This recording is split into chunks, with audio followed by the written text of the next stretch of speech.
In today's I'll Do Better Tomorrow on the Happy Families podcast, my near-death experience, how I'm even breathing, talking and recording this podcast is beyond me. And Mrs. Happy Families on the edge as we prepare for our daughter's wedding today. It's all happening. Today's about as real as it gets. Stay with us. It's next.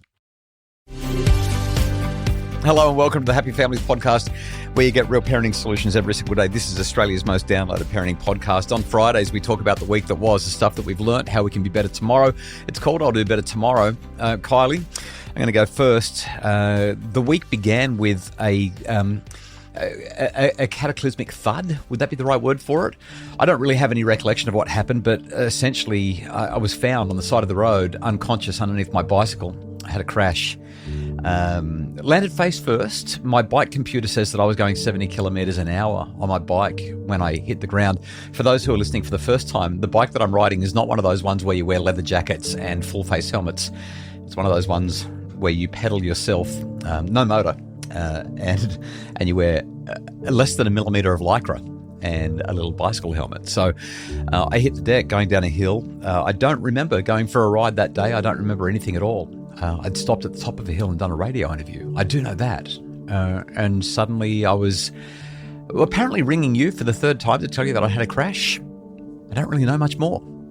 There's something really disconcerting that happens when you're talking to a loved one and they sound normal, but they're not normal. I'm going to give a massive shout out to Garmin, actually. This has been huge. I received an incident report the moment you hit the deck. So from my bike computer, it sent a critical incident SMS to you. Yeah, and gives me a pinpoint location of where you are. So I got the message. I actually wasn't even going to message you because I figured it was just... I don't know, but I just did not think that anything serious about it in the moment. But I decided to just send you a quick text to say, is everything okay? And I got a message back, no.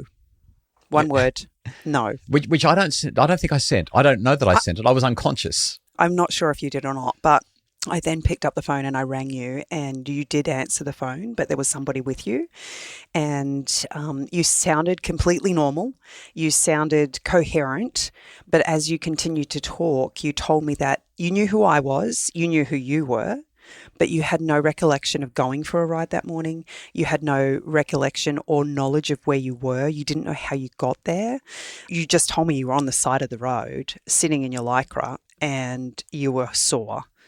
And the lady in the background kind of shared with me what was going on and just told me that she would stay with you. And then we hung up the phone. I threw on some clothes and jumped in the car. And I hadn't even made it down the street when you rang again to inform me that you'd had an accident. And at that point, I realized that you had no idea that you had spoken to me previously. And when I told you that, it just confused you even more. In the time frame it took me to hang up the phone from that conversation and get to you was about 20 minutes. And the ladies that were sitting with you told me that you tried an extra 2 or 3 times to call me because you were worried that I didn't know where you were or what had happened. So I was sitting here and I'm almost crying just hearing you say it because I still don't know. I have no recollection of any of this. I'm sitting here also, I might add, with my face swollen. I've got black eyes. I've got stitches in my forehead. My right jaw is about twice the size it normally would be. I'm amazed that I can speak. It must be the oxycodone that's coursing through my veins and my blood. Huge shout out to Sally and also Menina, 2 ladies who stopped on the side of the road to help a cyclist who clearly did not know what was going on. Like I said, I'm pretty sure that I was unconscious when they found me. And also a couple of ambos who scraped me off the side of the road with the help of the ladies. Declan and Mark were their names, and they took me down to the Sunshine Coast University Hospital. And this week has just been a week of trying to recover from a really severe concussion. It's been an absolutely monstrous week. How are you going with that? I've been struggling with it. It's been really, really hard. The week has gone by in a blur. I don't understand how it's happened so fast. It feels like it's gone so fast. Like it's been like a day, but it's been an entire week. And yeah, just lots of soreness and sore head and all that kind of thing. So my I'll Do Better Tomorrow, wanted to share had a bad accident. At this point, I still own the bike. I'm not selling my bicycles or anything like that, although I've had a number of people tell me that I really need to. But really just a reminder, if you're doing anything, make sure that people know where you're going. Make sure that your loved ones are able to contact you. And I don't know, I've got that Ronan Keating, so I think it's a cover. Somebody else did it before him, but that song, If Tomorrow Never Comes. A couple of times this week, I've really had a sense of my own mortality. It's really made me aware. Recently on the podcast, we talked about the last time meditation, and I'm going to do a full-length podcast about it in a couple of weeks. But this idea that we should really embrace each moment as if it's our last time that we're going to be doing it, last time that we're going to hug the kids, or last time that we're going to have our evening meal together, or last time we're going to do X, Y, or Z. Because what if it actually is? You want to be present. You want to live in that moment, soak it up, get the most out of it, but also make sure that the people who you're with absolutely know that you love them and you are present for them in that moment.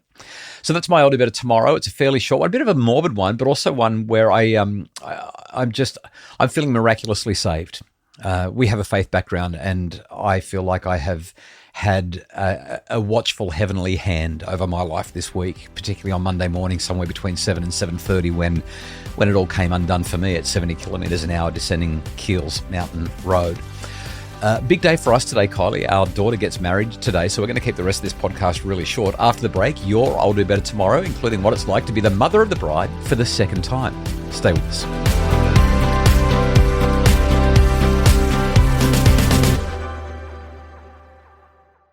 We're back. It's the Happy Families podcast. Kylie, your I'll Do Better Tomorrow. A big week of preparation for a very big day for our second daughter. If I'm perfectly honest, everything that's started our week has really overshadowed so much of, I guess, the emotion, mainly around farewelling another daughter. She moved out on Wednesday. I don't think I've really even processed that. No, you've been too busy nursing me. Yeah, I feel a little bit numb, if I'm really honest. And today we're going to go and give her away. Walk down the aisle and say congratulations and good luck. I think the thing that's really stood out to me through this process, this is our second time round, and I've been really grateful for both of our girls who have gone through this, is that they just have been really easy brides to deal with. They have recognised just the immense joy that comes from, making this lifetime commitment to the person that they've chosen. And that has actually been the priority. And while baby number one had a very clear vision of what she wanted, she was in no way bridezilla, and she kind of just shared a concept with me and allowed me the freedom to bring that to fruition for her. Baby number two, Abby, she couldn't care less about the details. I'm getting married. That's all that matters. Mom. Yeah. Just so long as I get married. That's all. Down to the fact that there was not a dress. There was no dress 2 weeks ago, and I was panicking. We'd ordered it 6 months ago. It should have been here and it wasn't. And I came to her and I just said, I think we need to have a plan B just in case. And I'd been around to a few of her friends who'd been married recently to kind of just make sure there was something, in the background just in case. And she's like, Mum, it's fine. I'll just wear my engagement dress. It's no big deal. I was like, oh my goodness. So I've been really, really grateful for that. And I think the thing that stands out to me the most is just, I love that their recognition of what's most important is at the very forefront of everything that we've been doing. And so while there's lots of details and there's been, kind of lots of little things that have had to be pulled together and orchestrated, at the end of the day, it's actually been quite stress-free compared to a lot of other experiences that I have heard about or been privy to. And I'm really grateful for that. So today we get to go and spend some time with our daughter, and I'm going to cry. It's been really, really beautiful seeing each of the girls come together to celebrate with their sister. And it's times like this you just recognise how important good family relationships are. Well, let's go celebrate. I'm going to put an ice pack on my face until we get there, see if I can get this swelling to go down a little bit more. And I'm thinking I'm taking up pottery once we please get over this concussion. I'll pay for the subscription now. That sounds like a deal. I don't know how we got through this one without a big sob fest, but it's been quite a week. Thanks so much for listening and joining us on this journey of crazy family life. Have a great weekend. We're looking forward to what will hopefully be a wonderful celebration today. And we will be back next week, hopefully with my brain working the way that it's supposed to, and with some stories about the father and mother of the bride speeches and a whole lot more. The Happy Families podcast is produced by Justin Rulon from Bridge Media. Mim Hammonds provides our additional support. For information about making your family happier, visit us at happyfamilies.com.au.